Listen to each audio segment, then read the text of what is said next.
අද අපි එක්ස්ප්ලේන් කරන්න යන සැට black comedy family mystery psychological drama ගණයට අයිති එපිසෝඩ් 20ක් තියෙන ස්කයි කාස්ටල් කොරියන් ඩ්‍රාම එකේ පළවෙනි එපිසෝඩ් එක. මේ කතාව ගෙතෙන්නේ ස්කයි කාස්ටල් කියන ලක්සරි රෙසිඩෙන්ටල් ඒරියා එකේ ජීවත් වෙන උගත් පෝසත් පවුල් කීපයක් වටේට. මේ පවුල්වල භාර්යාවෝ නැත්නම් අම්මලාගේ ඒකායන පරමාර්ථය තමයි තමන්ගේ ස්වාමියාට රැකියාවේ තවත් ඉහළට යන්න උදව් කරන එකයි, තමන්ගේ ළමයි නැෂනල් යුනිවර්සිටි එකට යන තරමට විශිෂ්ට ශිෂ්‍යයෝ කරන එකයි. ඉතින් මේ වෙනුවෙන් එයාලා ඕනම දෙයක් කරන්න ලෑස්ති. හන්සෝජින් කියන්නේ තමන්ගේ ලොකු දුවව. ඒ කියන්නේ කං ඒසෝව. කොරියන් නැෂනල් යුනිවර්සිටි එකට යවලා දුවගේ තාත්තා වගේම ડોක්ටර් කෙනෙක් කරන්න ඕනම දෙයක් කරන්න ලෑස්ති අම්මා කෙනෙක්. කං ඒසෝ කියන්නේ දවස පුරා පොත් පාඩම් කරන, අනිත් ළමයිව පහලට දාලා කතා කරන, තමන්ගේ තත්වෙන් හිස උදුම්ම ගත්තු ළමයි. එයාට ඕනේ නැෂනල් යුනිවර්සිටි එකට ගිහින් ડોක්ටර් කෙනෙක් වෙන්න. ඒ අතර ස්කයි කාස්ටල් එකේ ළමයි කීප දෙනෙක්ම කං ඒසෝගේ වයසේ ඉන්නේ. ඉතින් මේ හින්දා දෙමව්පියෝ එකිනෙකාට විරුද්ධව ලොකු තරගයක ඉන්නේ. ඉතින් කං ඒසෝගේ අම්මා හන්සෝජින් එකපාරම এডুকেෂන් කෝඩිනේටර් කෙනෙක්ව හයර් කරනවා. ඒ කෝඩිනේටර්ගෙන් ඉගෙන ගන්න ළමයි නැෂනල් යුනිවර්සිටි එකට යන්න සම්භාවිතාව 100%ක්. ඒත් එක්කම මේ පවුල් වටේට හරි අමුතු දේවල් සිද්ධ වෙන්න ගන්නවා. හැංගුණ රහස් එකින් එක එළියට එනවා. ඒ නිසා ජීවිත උඩු ඇටකුරු වෙනවා. මොනවද මේ හැංගුණ රහස්? කවුද මේ කෝඩිනේටර්? දෙමෝපියන්ගේ හීන හැබෑ වෙයිද? මේ හැමදේම දැනගන්න නම් ඩ්‍රාම එකත් එක්ක අවසන් වෙනකල් එකතු වෙලා ඉන්න වෙනවා. එහෙනම් අපි ඩ්‍රාම එකට යමු.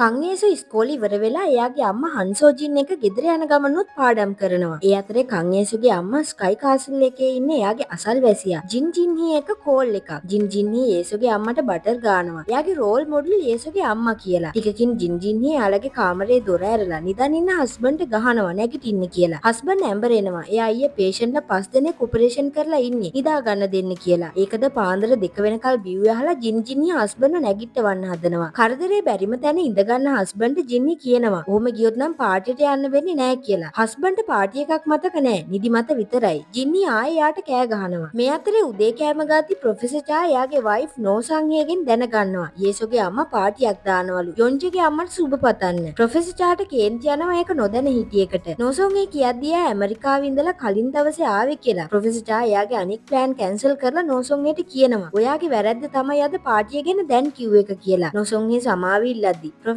චා කියනවා ඔයා හයි ස්කූල් යන ළමයි දෙන්නෙක්ගේ අම්මා කෙනෙක්. ඔයා හිතන්නේ යේසුගේ අම්මා මේ පාටිය දාන්නේ හදවතින්ම සතුටු වෙන හින්දා කියලාද? එයා කියනවා ඔයා හැමදාම යේසුගේ අම්මට පරදිනවා. ඒකයි මම කියන්න හදන්නේ කියලා. නෝසොන්ගේ කියනවා හෙමින්ගේ ඉබ්බා අන්තිමේ හාව පරද්දලා නතර වුණේ. ඉතින් අවසාන නිගමනයට දැන් වෙන්න එපා. යොන්ජගේ ස්ටුඩන්ට් වර්ක් ෂීට් එක තාම යේසුගේ අම්මගේ අතට හම්බෙලා නැහැ කියලා. ගෙදර එන ගමන් කන් යේසු සතුටින් කෑ ගහනවා. අම්මා යාට පාක් යොන්ජගේ ස්ටුඩන්ට් වර්ක් ෂීට් එක හොයලා දෙනවා කිව්ව හින්දා. යේසුගේ අම්මා කියනවා යේසුට එයාගේ ගෝල් එකට යන්න යාලා ඒක කරන්නම ඕනේ දෙයක්ලු. යේසු කියනවා මමත් යොන්ජි අයියා වගේ සෝල් නැෂනල් යුනිවර්සිටි එකේ මෙඩිකල් ෆැකල්ටියට යනවමයි කියලා. ගෙදර ආවේ යේසුගේ අම්මා කාමරේට ගිහින් යේසුගේ තාත්තට කියනවා එයා අරන් තියපු සූට් එක ඇඳගෙන පාටියකට එන්න කියලා. යේසුගේ තාත්තා නම් මේ පාටියකට කැමති නෑ වගේ. යේසුගේ අම්මා නම් කියන්නේ ඒක යොන්ජිට දෙන පාටියක් නෙමෙයි. යොන්ජිගේ අම්මට දෙන පාටි එකක් කියලා. එයා කියන විදිහට යොන්ජි මෙඩිකල් ෆැකල්ටියට තේරුණාට යොන්ජිට වඩා පීඩනයටපත් උනේ අම්මලු. යේසුගේ තාත්තා නම් පාටි දාන වැඩේට කැමති නෑ. ඒත් යේසුගේ අම්මා කියන්නේ එයාට ඕනේ හොඳ අම්මා කෙනෙක් වෙන්නලු. යොන්ජි මෙඩිකල් ෆැකල්ටියට තේරුනේ එන්ට්‍රන්ස් එක්සෑම් එක ලියන්නේ නැතුවලු. එහෙම වෙන්න යොන්ජි ග්‍රේඩ් තියාගත්තේ කොහොමද? කොලෙජ් එකට රචනාව ලියුවේ කොහොමද? මොන ස්කූල් ක්ලබ් වලටද ගියේ කියලා දැනගන්න ඕනෙලු. යේසුගේ තාත්තා කිසි දෙයක් ගණන් ගන්නේ නැති වෙද්දි යේසුගේ අම්මා කියනවා නැන්දම්ම බලන් ඉන්නවලු. එයා යේසුවත් ડોක්ටර් කෙනෙක් කරනකල්. යේසුගේ තාත්තයි CI වගේම. දැනටමත් එයාට පිරිමි ළමෙක් නැති එකට නැන්දම්ම එයාව පහත් කරලාලු සලකන්නේ. ඉතින් යේසුට මෙඩිකල් ෆැකල්ටි යන්න බැරි වුණොත් එයාට හුස්ම ගන්නවත් බැරි වෙයිලු. යේසුගේ තාත්තා හදි යේසුට මෙඩිකල් ෆැකල්ටියට යන්න බැරි වෙන්නේ කොහොමද කියලා. යේසුගේ අම්මා කෑ ගහලා එතනින් යනවා. යේසු කොහොම හරි යන්න වැඩ කරන්න ඕනි කියලා. ටිකකින් යේසුගේ අම්මා පාටි එක තියෙන හෝල් එකට ගිහින් අවශ්‍ය දේවල් ඇරේන්ජ් කරනවා. එයා දැනුම් දෙනවා VIP සීට් වලට ළඟම සීට් එයාගේ පවුලේ අයට වෙන් කරන්න කියලා. ඒ වගේම එයා මියුසික් ක්‍රූ එකට ඩබල් පේමන්ට් කරලා එයාලගේ ෆෝන් සිල්ලනවා පාටි එක ඉවර වුණාම දෙන්නම් කියලා. ඒකම ගිවිසුම් පත්‍රිකා දෙනවා අත්සන් කරලා දෙන්න කියලා. පාටි එකේ වෙන කිසිම දෙයක් එළියට දැනගන්න තියන්නේ නැහැ කියලා. වෙලාව ආවම එයා හෝල් එකේ දොර අරිනවා. එකටම පාටි එකට එන්නේ ප්‍රොෆෙසර් ටායක එයාගේ වයිෆ් නෝසොන්ගේ. එයාලගේ ට්වින්ස් ළමයි දෙන්න. ප්‍රොෆෙසර් චා යේසුගේ අම්මාව වර්ණනා කරනවා පාටි එක දාන එක ගැන. යේසුගේ අම්මා නම් කියන්නේ ඒක ස්කයි කාසල් එකේ සම්ප්‍රදායලු. ළමයි කැම්පස් තේරුණාම ළමයාගේ අම්මා වෙනුවෙන් සුබ පැතුම් පාටි එකක් දාන එක. නෝසොන්ගේ නම් කියන්නේ හෙට ඇවිල්ලා අවුරුදු 2ක් වෙලත් එයා එහෙම ට්‍රැඩිෂන් එකක් ගැනත් දැනන් හිටියේ නෑ කියලා. ප්‍රොෆෙසර් චා ඒ කතාව මගහැරලා හෝල් එක ඇතුළට යනවා. ඒකම හස්බන්ඩ්ටයි ළමයාටයි කෑග ගහ එන්නේ ජින් ජින්හි. හස්බන්ඩ් නම් තාම බීපු සිහිය තියෙන්නේ. ජින්හි ඒ දෙනම ඇතුළට යවලා හෝ ගාලා කියවනවා. ඒකම එතෙන්ට එන යේසුගේ තාත්තයි නංගි කන් ඒබිනුයි. ඒ දෙනම පාටියට එන්නේ හයි කිනියන්න වගේ ඇඳගෙන. ජින්නි කියද්දි යේසුගේ තාත්තගේ විදිය නම් කවදාවත් හදන්න වෙන්නේ නැහැ කියලා. යේසුගේ අම්මා ජින්හිව ඇතුළට යවනවා. යේසුගේ තාත්තත් යේසුගේ අම්මව ගණන් නොගෙන ඇතුළට යද්දි කන් ඒබින් කියනවා එයා ලස්සනට ඇඳනම් තාත්තට අගෞරවයක් වෙනවලු. ටිකකින් කන් ඒසෝ අම්මි කියාගෙන කෑ ගහගෙන එතෙන්ට එනවා. එයා ලස්සන ගවුමක් ඇඳලා ඇවිත් කොහොමද හද්දි අම්මා කියනවා ලස්සනයි අම්මගේ දුවනේ කියලා. ඒ දෙන්න ඇතුළට එද්දි ප්‍රොෆෙසර් චාගේ පවුලේයි VIP සීට් ළඟින් ඉඳගෙන ඉන්නවා දැකලා යේසුගේ අම්මා තරහෙන් පුපුරනවා. ඒ අතරේ ජින්නි කන් ඒසොට කියනවා එයාත් යේසු වෙනුවෙන් තව අවුරුදු 3කින් මේ වගේ පාටියක් දානවා කියලා. ගස්සගෙන ඇවිදන් යන යේසුගේ අම්මා ඉතුරු වෙලා තියෙන ඈත සීට් එකෙන් වාඩි වෙනවා. නොරුස්සන බැල්මෙන් හස්බන්ඩ් දිහා බලන යේසුගේ අම්මා කියනවා අඩුම තරමේ ඔයා වෙලාවටවත් ආවනේ කියලා. එයා අහද්දි කඳු නගින්න ගොඩක් අය ඇවිල්ලා හිටියද කියලා. යේසුගේ තාත්තා දන්නේ නැහැ වගේ අහනවා මොන කඳු නගින්නද කියලා. හැමෝම හිනාව තද කරගන්නවා. ඒකම VIP පවුල ඇතුල් වෙනවා. ඒ කියන්නේ පාක් ජොන්ජී එයාගේ අම්මයි. එයාගේ ඩොක්ටර් තාත්තයි. හැමෝම අත්පොඩි ගහලා එයාලව පිළිගන්නවා. හැමෝම මෙඩිකල් ෆැකල්ටි තේරුණ යොන්ජටයි අම්මටයි සුබ පතනවා. යොන්ජගේ තාත්තා කියනවා එයා මෙඩිකල් ෆැකල්ටි තේරුණාට වඩා 10 ගුණයක් සතුටුයි කියලා පුතා තේරුණ එකට. ප්‍රොෆෙසර් චා සුබ පතනවා. යොන්ජගේ තාත්තට දැන් පරම්පරා 3ක ඩොක්ටර්ස්ලා ඉන්නවා කියලා. හැමෝම කතා වෙනවා ස්කයි කාස්ටල් එක හොඳ පරිසරයක්ලු. ළමයිට හොඳට උගන්වන්න. පොසත් උනාටම බැරිලු ස්කයි කාස්ටල් එකට එන්න. ජූනම් යුනිවර්සිටි එකේ හොඳම ප්‍රොෆෙසර්ස්ලාට විතරලු ඒකට එන්න අවස්ථාව ලැබෙන්නේ. ඉතින් ස්කයි කාස්ටල් එක ගැනයි Taman ගැනයි යොන්ජගේ තාත්තා පම්පෝරි ගහද්දි ජින්හි කියනවා එයාගේ පුතා සූහන් වගේම මුණුබුරු මිනිබිරියන්ට ස්කයි කාස්ටල් එකේ ජීවත් වෙන්න හම්බ වෙන්න කියලා ප්‍රාර්ථනා කරනවලු. එතකොටම ප්‍රොෆෙසර් චා කියනවා එයාලා හැමෝම එකිනෙකාට උදව් කරගන්න එකම අරමුණක් වෙනුවෙන්ලු. ප්‍රොෆෙසර් චා දිගටම ලොකු වචන වලින් මුතුන් මිත්තෝ ගැන පම්පෝරියක් ගහනවා. ඒක මග නවත්තලා සූහන්ගේ තාත්තා කියනවා ඒක ජීවත් වෙන්න නියම තැනක තියෙන හින්දාලු යොන්ජේටයි ප්‍රොෆෙසර් චාගේ දුව චාසේරි යුනිවර්සිටි වලට තේරුනේ කියලා. සූහන්ගේ අම්මා කියනවා ඒ හින්දාලු කංගේසෝටයි ප්‍රොෆෙසර් චාගේ ට්වින්ස්ලා චාසෝ ජුන්ටයි චා කී ජුන්ටයි සින්ව හයි ස්කූල් එකට යන්න පුළුවන් උනේ. යොන්ජේගේ අම්මා කියන විදියට ඒකට ජානවල බලපෑමකුත් තියෙනවලු. මොකද එතන ඉන්න දෙමව්පිය ඔක්කොම ජූනම් මෙඩිකල් ෆැකල්ටියයි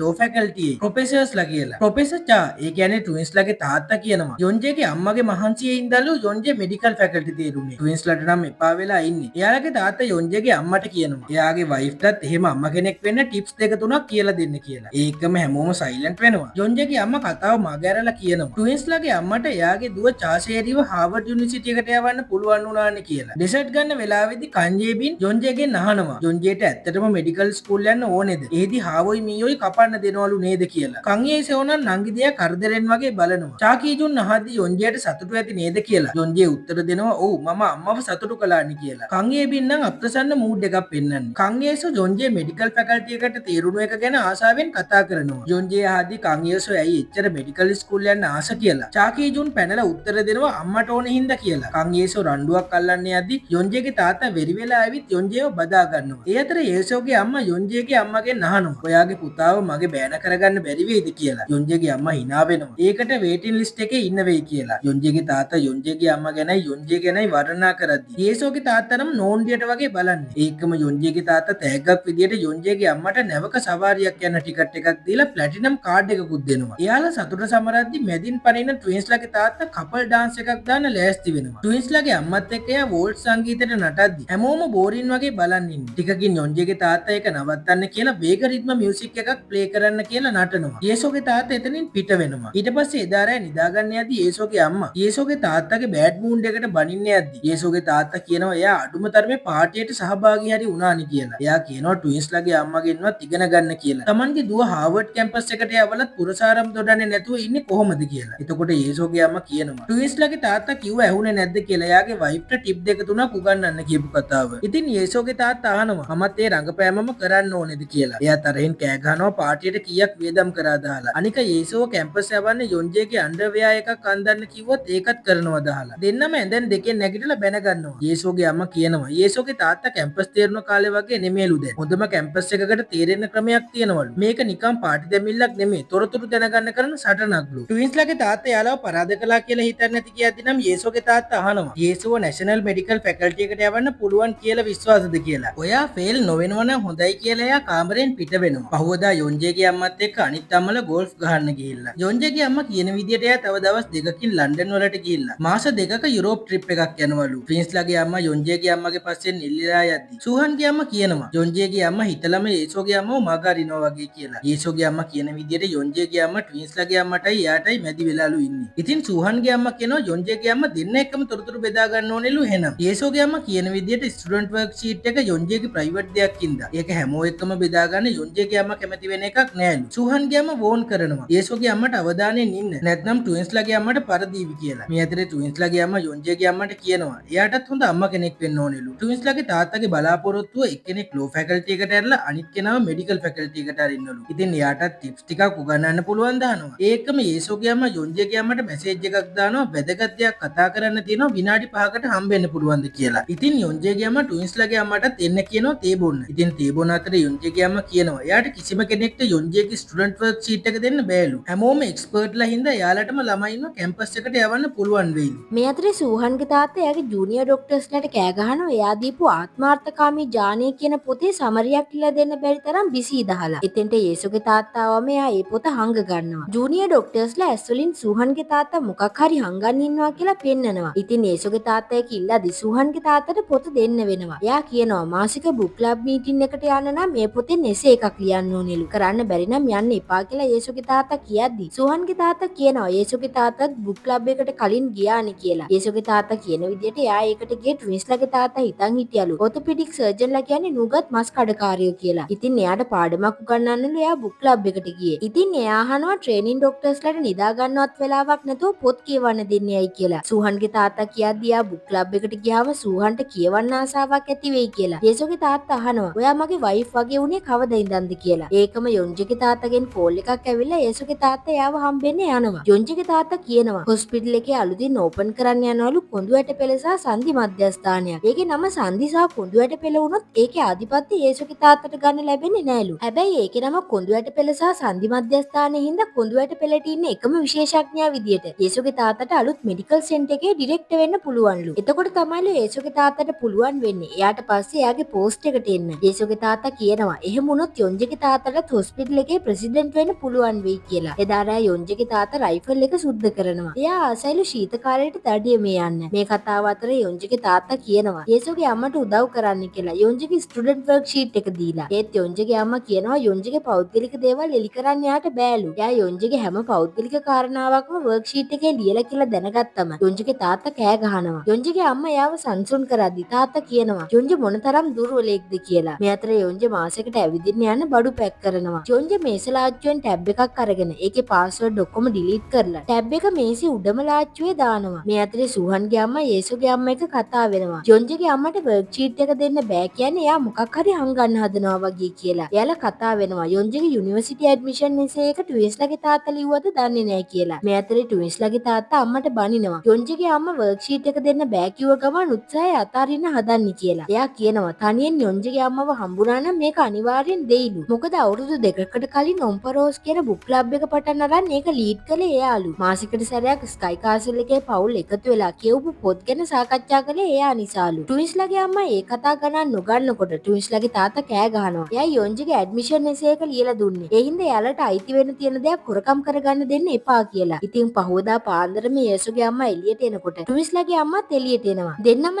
දැක්කම ඉක්මනට යොන්ජේගේ අම්මගේ ගෙවල් දිහාට දුවනවා. මේ අතරේ යොන්ජේ ට්‍රිප් එක යන එළියට බැස්සම යොන්ජේගේ අම්මා දුවගෙන එනවා. නොකියම යන්න හදනවද? එයාත් එදාම ට්‍රිප් එක යන්න පිටත් වෙනවා කියලා. අම්මා නිදි ඇති කියලා හිතලා එළියට ආවේ කියලා එයා අම්මව බදා ගන්නවා. ඒකම හති දාගෙන දුවගෙන එන්නේ යේසුගේ අම්මයි ට්වින්ස්ලාගේ අම්මයි. යොන්ජේ පිට වුණාට පස්සේ දෙන්නම කියනවා එයාලට යොන්ජේගේ අම්මට දෙන්න දෙයක් තියෙනවා කියලා. යේසුගේ අම්මා ටැබ් එකක් දෙනවා ෂිප් එකට ගියාම වයිෆයි එහෙම නැති වෙනවලු කියලා. යොන්ජේගේ අම්මට අහන්න බලන්න ෆිල්ම්ස් ඩවුන්ලෝඩ් කළා කියලා. ට්වින්ස්ලාගේ අම්මා ඩොලර් නෝටු කීපයක් දෙන පොතක් දෙනවා. යුරෝප් ගියාම පාවිච්චි කරන්න කියලා. යොන්ජේගේ අම්මා අපහසුතාවයට පත් දෙන්නම අහනවා. වර්ක් ෂීට් එකම දෙන්න බැරි නම් පොඩි ලිස්ට් එකක් හරි දෙන්න බැරිද කියලා. යොන්ජේගේ අම්මා කියනවා එයාට වර්ක් ෂීට් එක නම් දෙන්න බෑ. ඒ වෙනුවට යොන්ජේ කැම්පස් එකට තේරෙන රහස කියන්නම් කියලා. ඉතින් එයා මේ දෙන්න වැඩියෙන්ම යූස් කරන බැංක් එකේ නම අහනවා. කවුද වාසනාවන්ත කියලා බලන්න. යේසුගේ අම්මා බැංක් එකේ නම කිව්වම යොන්ජේගේ අම්මා ඒ බැංක් එකේ නම තියෙන VVIP ඉන්විටේෂන් එකක් යේසුගේ අම්මට දෙනවා. ඔයා තමයි වාසනාවන්ත කියලා. ඉතින් යේසුගේ අම්මා ඉන්විටේෂන් එකත් අරන් ඒ බැංක් එකට යනවා. යොන්ජේගේ අම්මා කියලා තියෙන විදිහට අවුරුද්දේ ඒ කාලේට බැංක් එකෙන් මේ වගේ ඉන්විටේෂන් එකක් එනවලු. ආයෝජන සාකච්ඡාවක් වගේලු ඒක එළියට පේන්නේ. හැබැයි ඒක VVIP කස්ටමර්ස්ලාත් එක්ක තියෙන රහස් හමුවක්ලු. ඒ අයට කැම්පස් එන්ට්‍රන්ස් එක්සෑම් එකට සූදානම් වෙන්න කෝච්ලා තෝරගන්න පුළුවන්. Tamanගේ ළමයාට හරියන කෝච්ච තෝරගන්න ලැබුණොත් ඒ ළමයා කැම්පස් යන සම්භාවිතාවය 100%ක්ලු. යේසුගේ අම්මා මීටින් රූම් රූම් එකට යද්දි ට්වින්ස්ලාගේ අම්මා කලින්ම ඇවිල්ලා ඉන්නවා. ජේසුගේ අම්මට හිතා ගන්න බෑ ඒ කොහොමද කියලා. මොකද ඉන්විටේෂන් එක ලැබුණේ එයාට විතරනේ. කොහොම හරි ට්වින්ස්ලාගේ තාත්තා එයාගේ කනෙක්ෂන් පාවිච්චි කරලා ඉන්විටේෂන් එකක් අරගෙන. එයා ට්වින්ස්ලාගේ අම්මට කියලා තියෙනවා කොහොම හරි යොන්ජගේ කෝච්චෝ අරගන්න කියලා. එයා කියලා තියෙනවා මීටින් රූම් එකේ වෙන හැමදේම එයාට මැසේජ් කරලා කියන්න කියලා. ඉතින් මීටින් එක පටන් අරන් ප්‍රසන්ටේෂන් එකකින් කෝච්ලාව අඳුන්වලා දෙනවා. එයාලගේ මූණවල් පෙන්වන්නේ නැහැ. එයාලගේ සක්සස් රේට් එක කියනවා. සිද්ධ වෙන හැමදේම ට්වින්ස්ලාගේ අම්මා තාත්තට මැසේජ් කරනවා. යේසුගේ අම්මට යොන්ජිගේ අම්මා කියලා තියෙනවා. සාමාන්‍ය සක්සස් රේට් එක වැඩක් නැහැ. Tamanගේ ළමයාව කැම්පස් යවන්න පුළුවන්ද බැරිද කියන එකල තෝරගන්න ඕනේ. යොන්ජිගේ කෝච් නැෂනල් යුනිවර්සිටි එකේ ඇඩ්මිෂන් ඔෆිසර් කෙනෙක් වෙලා ඉඳලා තියෙනවලු. ඒ කෝච් හම්බුනහම එයා ළමයාගේ ස්කූල් එකේ සබ්ජෙක්ට් වලයි බාහිර වැඩයි සේරම බලා ගන්නවලු. එයා ළඟ ඒකට ප්‍රොෆෙෂනල් ටීචර්ස්ලා ඉන්නවලු. එයාලා දෙන මොඩල් පේපර්ස් වල ප්‍රශ්න ටර්ම් ටෙස්ට් වල ප්‍රශ්න වලට 100%ක්ම සමානයිලු. අනික ළමයා කරන්න ඕනේ ස්වෙච්චා වැඩයි බාහිර වැඩයි. තරඟයි ගැනත් එයා කලින්ම ප්ලෑන් කරනවලු. ළමයාව ස්කූල් එකේ ප්‍රෙසිඩන්ට් පවා කරලාලු කෝච් නවතින්නේ. අනික වෙනම කවුන්සලර් ටීම් එකක් ඉන්නවලු මුළු අවුරුදු 3ම ළමයාගේ ස්ට්‍රෙස් ලෙවල් එක මැනේජ් කරන්න. ඉතින් අන්තිම කෝච්චෝ අඳුන්වලා දෙනවා. එයාගේ සක්සස් රේට් එක 100%යිලු. එයා නැෂනල් යුනිවර්සිටි එකේ ඇඩ්මිෂන් ඔෆිසර් කෙනෙක් විදිහට වැඩ කරපු කෙනෙක්ලු. ඒත් එයා ළමයි දෙන්නෙක්ට විතරලු කෝච් කරන්නේ. යොන්ජිගේ අම්මා කියලා තියෙනවා ඒ කෝච් ලොකු ගාණක් ගන්නවා. එයා ෆේල් වුණොත් ආපහු ගෙවනවා කියනවලු. යේසුගේ අම්මා කියද්දි මට එයාව ඕනි කියලා. යොන්ජිගේ අම්මා කියලා තියෙනවා. එයාටයි ඔයාව ඕනි කියලා. ඉතින් කෝච්ලා තෝරගන්න වෙලාව ආවම යේසුගේ අම්මා අවසාන කෝච්ගේ අංකේ එන්විලොප් එකේ ලියලා දෙනවා. ට්විස්ලාගේ අම්මා එයාට රිප්ලයි එකක් එනකන් ඉන්නේ කාවද තෝරගන්නේ කියලා. ඒ අතරේ Taman තෝරගත්ත කෝච්චෝ හම්බෙන්නේ එක එක රූම්ස් වලට අම්මලාව එක්ක යනවා. ට්විස්ලාගේ අම්මට රිප්ලයි එන්නේ නැති හින්දා එයා පළවෙනි කෝච්ගේ අංකේ ලියලා දෙන්න යද්දිම ට්විස්ලාගේ තාත්තා රිප්ලයි කරනවා. ඒ අතරේ යේසුගේ අම්මා එක්ක තව අම්මලා දෙන්නෙක් එකම කෝච්චෝ තෝරගෙන තියෙනවා. එයාලත් ලොකු කනෙක්ෂන් තියන අය. ටිකකින් ට්වින්ස්ලාගේ අම්මත් එතෙන්ට එනවා. එතකොටම යේසුගේ අම්මට කෝල් එකක් එන හින්දා එයා ටිකක් එහාට යනවා. කතා කරන්නේ කන් යේසු. එයා টොප් ස්ටුඩන්ට් වෙලා කියන්නයි අරන් තියෙන්නේ. යේසුගේ අම්මත් ටිකක් සද්දට ඒක කියනවා. අනිත් අයට ඇහෙන්න. යේසු කියනවා එයා රටේම টොප් ස්ටුඩන්ට් වෙලා නතර වුණොත් ආච්චි අම්මට කියන්න දෙයක් නැති වෙයිලු. ඒකම බයිසිකලේ එන චාසෝජුන් යේසු ළඟින්ම ගිහින් බයිසිකලේ නවත්තනවා. යේසු ෆෝන් එක තියලා කෑ ගහද්දි චාකීජුනුත් බයිසිකලේ නවත්තනවා. යේසු අහනවා මම টොප් ස්ටුඩන්ට් වුණා කියලා දැනගෙන ඊර්ෂ්‍යාව නේද මෙහෙම හැසිරෙන්නේ කියලා. චාකීජුන් බනින්න යද්දිම චාසෝජුන් යාව නවත්තනවා. යේසු තව කියවන්න යද්දි චාකීජුන් කෑ ගහගෙන එතනින් පිට වෙනවා. හැබැයි චාසෝජුන් නම් යේසුට සුබ පතනවා. මේ අතර යේසුගේ අම්මලා ඉන්න රූම් එකට කෝච් ඇවිත් එයාව අඳුන්වලා දෙනවා. එයාගේ නම කිම් යූජන්. එයා ළමයි දෙන්නෙක් විතරක් ගන්න හින්දා දෙන්නෙක්ට අයින් වෙන්න වෙනවා. ඉතින් එයා අම්මලාගෙන් ප්‍රශ්න අහනවා. එක අම්මා කෙනෙක් ගෙදර ඉඳන් වැඩ කරන ලෝය කෙනෙක්. කෝච් කියනවා වැඩ කරන අම්මලාගේ ළමයිට টොප් ස්ටුඩන්ට්ලා වෙන්න පුළුවන් වුණාට টොප් අයගෙත් টොප් අය වෙලා ඉන්න බෑලු. කැම්පස් එකට යනවා කියන්නේ කකුල් හතර රේස් එකක්ලු. අම්මයි ළමයයි එකම ටීම් එකක්ලු. ඊට පස්සේ ට්වින්ස්ලාගේ අම්මා කියනවා එයා ප්‍රංශ සාහිත්‍යයට ડોක්ටරේට් එකක් ගන්න ගමන් ඉඳි දුව ඉස්කෝලේ යන්න ගත්තම ඒක මග නතර කළාලු. දැන් දුව හාවර්ඩ් යුනිවර්සිටි එකේ ඉකොනොමික්ස් ඉගෙන ගන්නවලු. එයයි හස්බන්ඩ්ුයි එකතු වෙලාලු ළමයිට ඉගෙනුවේ. කෝච් කියනවා මම ඔයාගේ ළමයිට කෝච් කරන්න ගත්තොත් ඔයාගේ හස්බන්ඩ්ට ළමයිට උගන්වන්න එක නවත්තන්න වෙනවා. ඒක කරන්න පුළුවන්ද කියලා. ඒකට ට්වින්ස්ලාගේ අම්මා සයිලන්ට් වෙනවා. යේසුගේ අම්මා කියනවා එයා මැරි කරන්න කලින් ඉගෙනුවලු. ඒත් එයා ළමයි හම්බුනාට පස්සේ ෆුල් ටයිම් අම්මා කෙනෙක් වුණාලු. කෝච් අහනවා එයා අවුරුදු 4ක ළමයෙක්ව හොඳම ඉස්කෝලේට දාන්න ලෑස්ති කළාද කියලා. යේසුගේ අම්මා කියනවා කන් යේසුට එයා උගන්වද්දි යේසු ඉගෙන ගන්න එකට ආස වුණා කියලා. කන් යේසු පරිපූර්ණ කෙනෙක්ලු. එයාට එක ප්‍රශ්නයක් වැරදුනත් ඒ ප්‍රශ්නේ හරියට විසඳලා මිසක් ඇඳට යන්නෙත් නෑලු. කෝච් කියද්දි හැම টොප් ස්ටුඩන්ට් කෙනෙක්ම ඒ වගේ කියලා. යේසුගේ අම්මා කියනවා අවුරුදු 5ේදී කන් යේසු ගේම් එකකින් තාත්තට පෙරදුනාලු. ඒත් යේසු දවස් 3ක් නොකා නොබී වැඩ කරලා තාත්තව පරද්දන්න වැඩ කළාලු. ඒ තරම් එයා තරඟකාරීලු. ඉතින් එයා දුවගේ සාර්ථකත්වය වෙනුවෙන් ඕනම දෙයක් කරන්න ලෑස්ති කියනවා. කෝච් යේසුගේ අම්මට